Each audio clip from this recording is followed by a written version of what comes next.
Channel Islands National Park is California's least visited national park and the final one my brother and I had to visit. Located just off the coast of Southern California, the national park encompasses 5 of the 8 ecologically rich Channel Islands. These include Anacapa, Santa Barbara, Santa Cruz, San Miguel, and Santa Rosa. Channel Islands National Park was established in 1980 and protects a wealth of natural and cultural resource. Isolation over thousands of years has created unique flora and fauna found nowhere else on Earth and helped preserve a place where visitors can experience coastal Southern California as it once was. After all, the main page on the national park's website is close to the mainland yet worlds apart, and that couldn't be more true. I was blown away by the serenity and tranquility offered here. Now, why exactly are the Channel Islands so unvisited in the first place? In short, it's because the 300,000 or so visitors that visit the park annually can only access it by boat. The National Park Service works closely with a company called Island Packers, who takes boats to and from each of the 5 islands in the national park. We'd have the opportunity to experience 2 different trips with Island Packers, first to Santa Cruz Island and then a winter whale watch tour focused around Anacapa Island. You'll have to book tickets well in advance on Island Packers' website and then access their office right by the main Channel Islands Visitor Center in Ventura, California.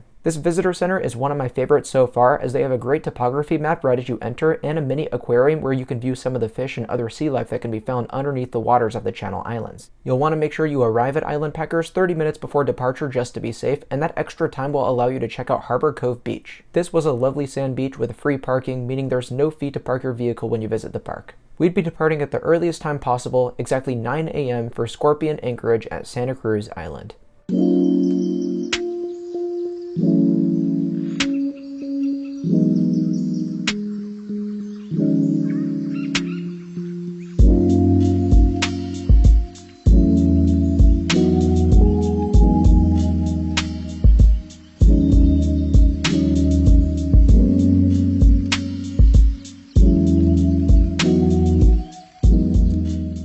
We had a beautiful ride to Santa Cruz Island that lasted about an hour and a half. We stepped foot on the island at 10:35 a.m. and set off to explore until the last boat departed at 4 p.m. that same day. Contrary to other national parks, I made it a point not to plan any specific activities for today. Instead, I wanted to take things at a leisurely pace and be a bit more spontaneous. The smell?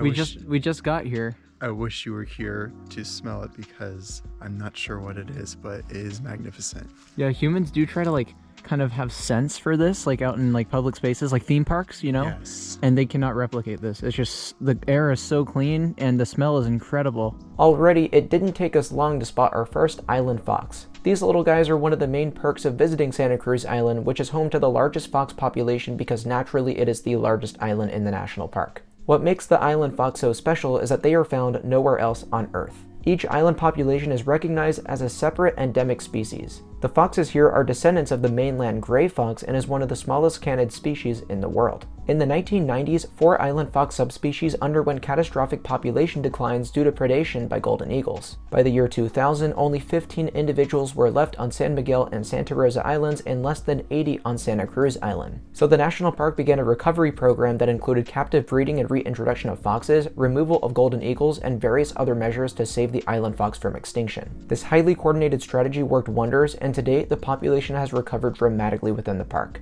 especially considering that we saw a grand total of 10 island foxes during our few hours on Santa Cruz Island. These stunning animals are absolutely adorable and one of the highlights of the trip in my opinion. As I said, we didn't really know where we wanted to go at this point. We just walked past Scorpion's campground and carried on into the mountains. There was this section of the park called Scorpion Canyon, and the mountains around here were just unbelievably lush. From what I understand, the island isn't always like this since it exists in a drier climate, but from all the rain we've been getting from the California bomb cyclones, we got to visit at about as great of a time as ever. The Scorpion Canyon Trail begins maintained, but then transitions into a legal off-trail route requiring rock scrambling and stuff like that. But because of all the rain, there was actually a small creek where the path would normally be. Therefore, we couldn't hike for too long in this area, but we still spent a lot of time here because it is by far where the most amount of wildlife was. And it makes a lot of sense that they'd be hanging out in the interior of the island, especially since there was a source of water right here.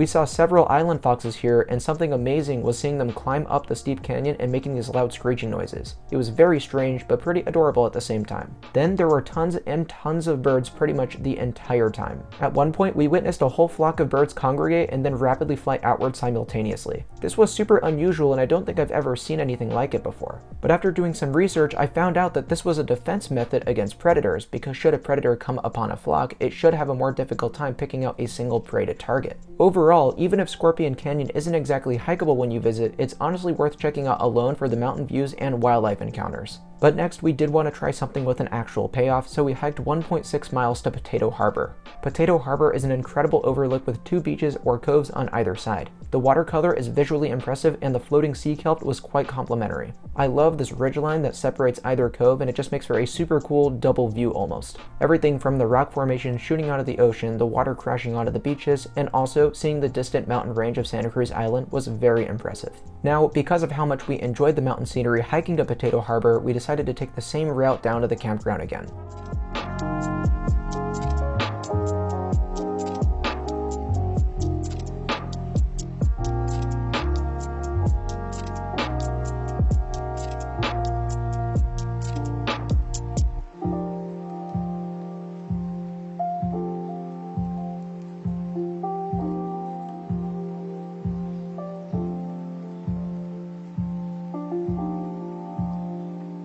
As soon as we made it, we quickly saw 2 island foxes together. This is a somewhat rare sight since pairs are only frequently seen during mating season from January to March. There were also so many birds waiting for us at the bottom. The plethora of wildlife in this park was honestly just insane, and it would only go uphill from here. We decided to make our last hike the 2-mile out and back journey to Cavern Point.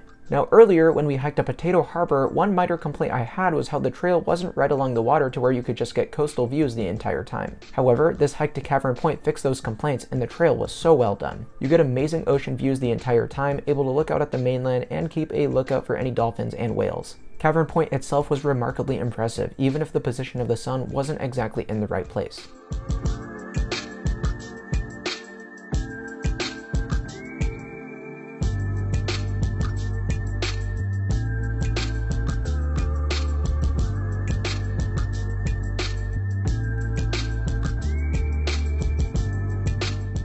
Getting to see the steep coastline for as far as the eye can see was a truly fantastic way to end our time on Santa Cruz Island. On our way hiking back from Cavern Point, we did in fact notice some dolphins and whales, so we rushed back to the boat in hopes that we could alert the captain and he could make a bit of a detour. Thankfully, he approved our request, and while we didn't find the whale, we did see the dolphins.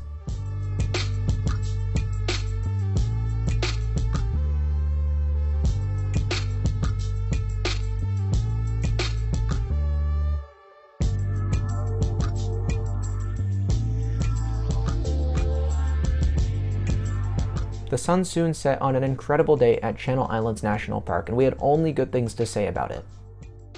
We are coming at you guys from our motel here in Ventura, and we just wrapped up a shocking day at the Channel Islands National Park. We got to experience Santa Cruz Island and saw a crap ton of wildlife. Honestly, way more than I was anticipating. And all the hiking, all the overlooks, just incredible. The island is super lush because of the recent rain we've been getting. When it comes to the drier climate national parks, go immediately after it rains. It's shocking how different the landscape is. Overall, it was actually an unbelievable experience and probably one of the most perfect experiences I've ever had in California. With all that being said, we weren't quite done with the Channel Islands. We had booked a winter whale watch tour the next morning in hopes of seeing some whales up close and learn more about the other islands in the park. The ticketing and arrival process work exactly the same for this trip, only that we'd be departing from Oxnard instead of Ventura. You'll pull up to their office, redeem your boarding passes, and depart at the earliest 9:30 a.m. and at the latest 1:30 p.m. Those were the only 2 times available that day, and we had picked the earliest so that we could go ride some roller coasters later in Los Angeles County. This boat tour put emphasis on Anacapa Island, located adjacent to Santa Cruz Island but being a whole heck of a lot smaller. Therefore, it was quite easy to circle around this one and see some of the impressive rock and cliff formations.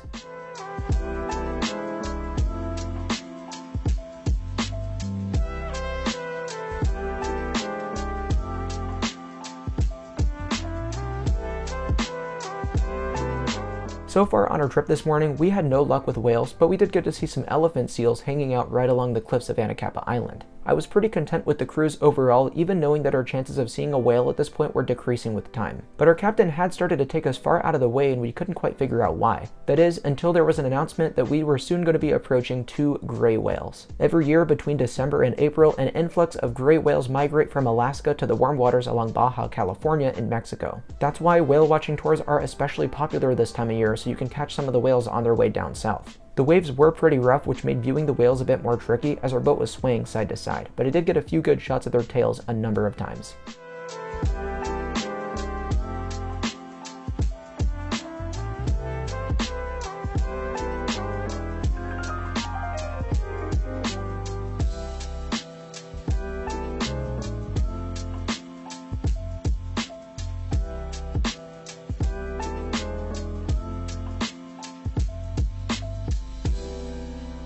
In my opinion, seeing these whales wrapped up our trip to the Channel Islands flawlessly. I'll be honest, going in I didn't have the highest expectations for this park, but I was blown away by what we saw. It really is the Galapagos of North America, between the wildlife, lush mountains, beautiful waters, and magnificent hikes. I truly cannot recommend Channel Islands National Park enough. And best of all, with this 2-day visit to the park, we have still only explored one of the islands thoroughly. And thoroughly might even be a stretch, since Santa Cruz Island offers many more activities at Prisoners Harbor on the other end of the park. So there's no doubt that we will be back to see more, and we would highly encourage you to visit Channel Islands National Park. If you do decide to go, be sure to do your part and keep California beautiful by practicing leave no trace principles. Thank you all so much for watching. Please like this video and subscribe for more Travel Dash content in the future, and I'll see you all very soon. Bye guys.